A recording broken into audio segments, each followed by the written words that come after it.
What is up, ladies and gentlemen? It is Tegan with Vision 208.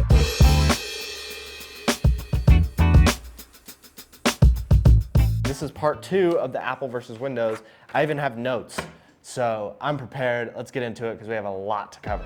The first argument I always hear with why Windows or why not Apple, Windows is exponentially cheaper for the most part. When you're in a base level or starting to get into it, especially for gaming,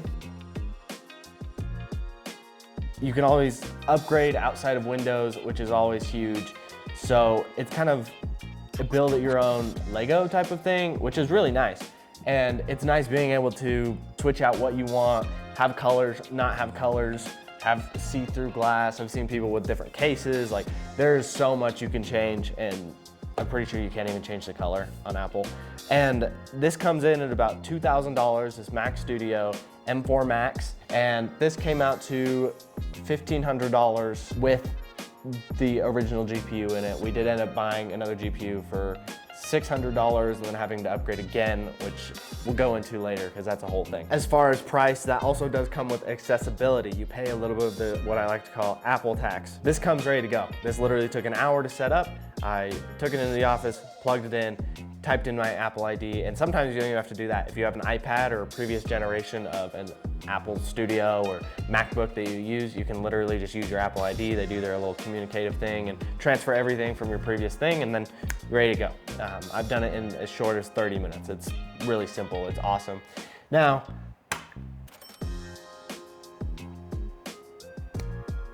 wow, it's something. It takes a while. And if you are not technologically experienced, then it can take even longer because there's a lot of language you gotta understand that they're just spitting at you. It's not to say it's a bad machine, right? It's just there's more steps you have to go through. Apple is they run very tight. They have their ecosystem and they keep it that way. Windows tries to be more user-friendly where you can use a wide variety, which pros and cons is when you weigh it out. If you buy it pre-built, obviously there's less that you have to deal with, but if you're building your PC, now that's a whole different thing, okay? Right, now you have to watch YouTube videos, now you have to ask your friend that built the PC, now you have to, okay, how do I connect this piece to this piece, and does this piece go with this piece, and oh, if I get a bigger piece over here, do I need to get a bigger piece over here? For example, like, if you need more power in your GPU, let's say, and you go buy a new GPU, are you gonna need a bigger power supply now, or is it even gonna fit in your case? Those are all questions you kind of have to answer. With this, you don't have to worry about that. It's really user-friendly, always works. There's nothing you really have to update. But with that being said, there is a tax that you pay. I'm gonna throw up a screenshot of Apple's website.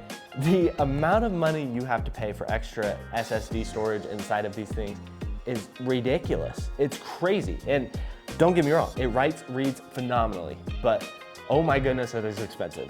That's one nice thing about these. A lot cheaper. You can get different write speeds, right? Like if you're doing school or something like that, you do not need 10 gigabits per second for write speed, right? You just don't. Now, video editing, gaming, that's a different thing. We're diving into that. So overall, right, ready to go, plug and play, super user friendly. Like if you are on the Apple website and you upgrade a chip, it automatically makes you go with more RAM. Like you are not gonna fail pretty much getting this out of the box. The only reason you're gonna fail is getting an underpowered machine. And I've done that, so it's fine.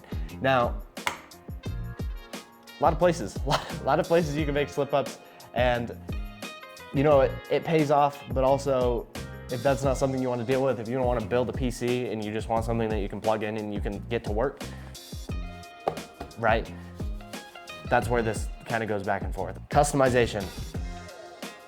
This wins forever because there's so many things you can change. Like you can literally almost pull every single thing out of here and change it and swap it. And if you want a different color, if you want this, if you want that, and not even aesthetics wise, performance wise, and it'll just keep going as far as you want it to. The Windows UI, you can also customize a lot more. I personally haven't. I've kept it pretty bare bones, but that's just because I've used it as a work computer. Apple, you can't really change much. I will say the amount of adapters you will need with Apple is ridiculous. Like, I'm not even kidding, with my MacBook, I have USB-C to HDMI, USB-C to USB-A, USB-C to Ethernet, USB-C, because all it has is USB-C ports and a card reader, and that's it. So if you want your Type A express cards, now you gotta do that. If you want external storage, now you gotta do that. If you want this, You need more and more and more. Now, as far as size, I don't really need to say it, like you can see it. This is punching way above power than this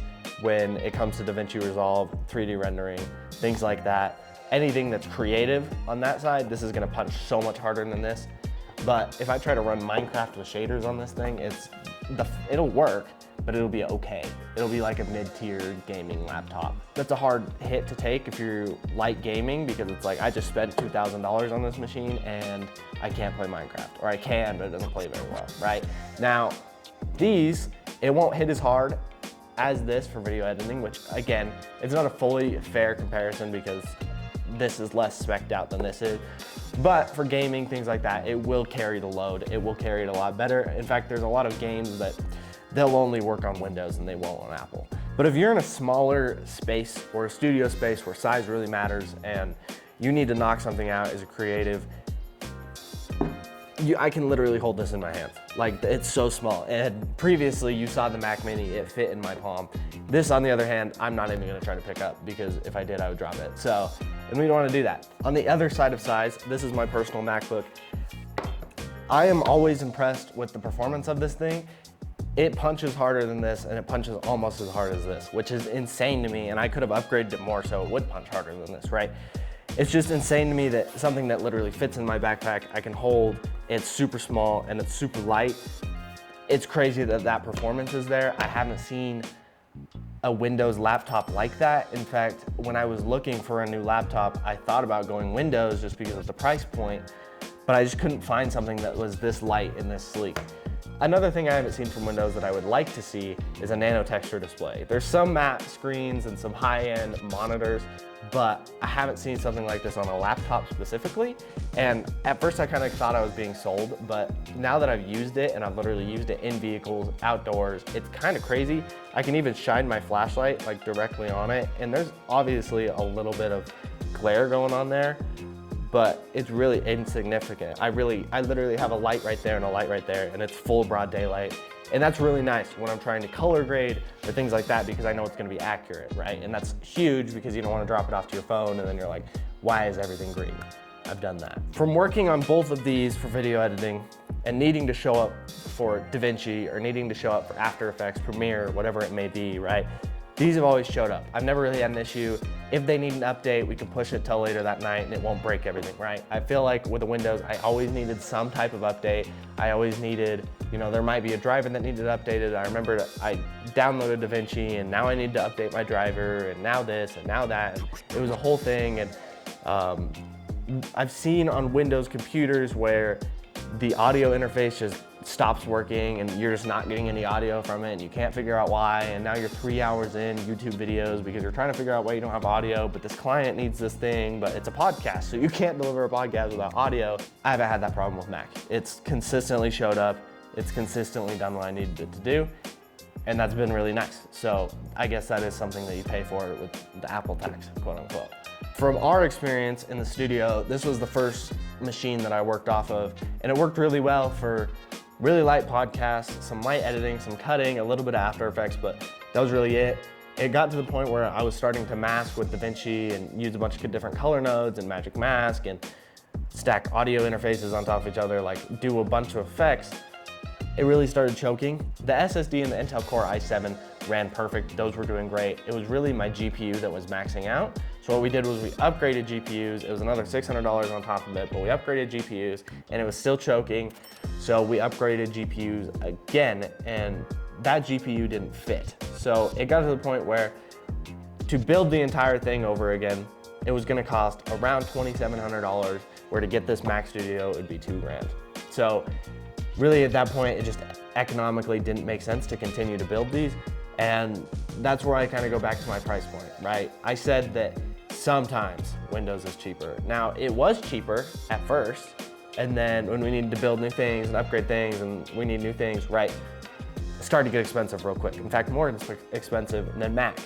But if there's at some point I need a GPU upgrade or another upgrade for this Mac, I will have to buy a whole new machine, which is a problem. That kind of causes you to future-proof. I definitely future-proofed with my laptop, and we will see. I've had it for a year, so we'll see how long it keeps punching. I'm hoping to have it for another 5, but Who knows, maybe I'll move to 8K video and it'll start choking. I hope not, because it was expensive. But now gaming, oh boy. I don't game that much. I really play Minecraft with shaders, and that's really it. And my fans are singing the entire time, like it sounds like a jet engine. Like it runs fine. It runs fine. I don't really drop FPS, it's fine. But there's kind of also the fact in the back of my mind where I'm like, man, I just dropped $2,700 on this laptop and it's struggling to run Minecraft. You know, I can't imagine, I don't really know any bigger games, but if I were to throw those at this, I would be scared. Windows beats gaming all the time. They're compatible with everyone. They're always ready to go. And you don't need a super, super beefy computer unless you're running crazy games. Some final thoughts for Windows versus Mac. I really don't think it should be Windows versus Mac. I think it's what works for you.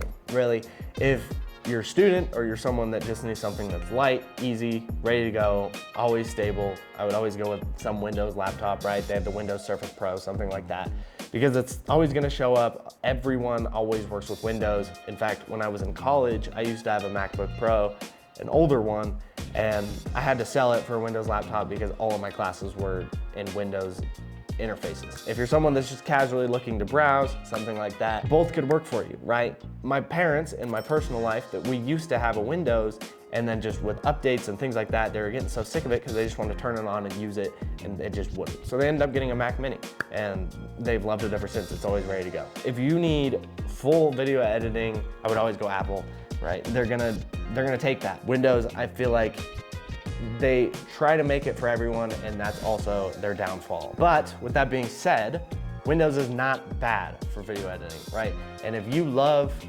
tweaking and building and problem solving, this would be your guest, right? But if you don't, and you just want something that's ready to go and ready to get done, Apple would be the move.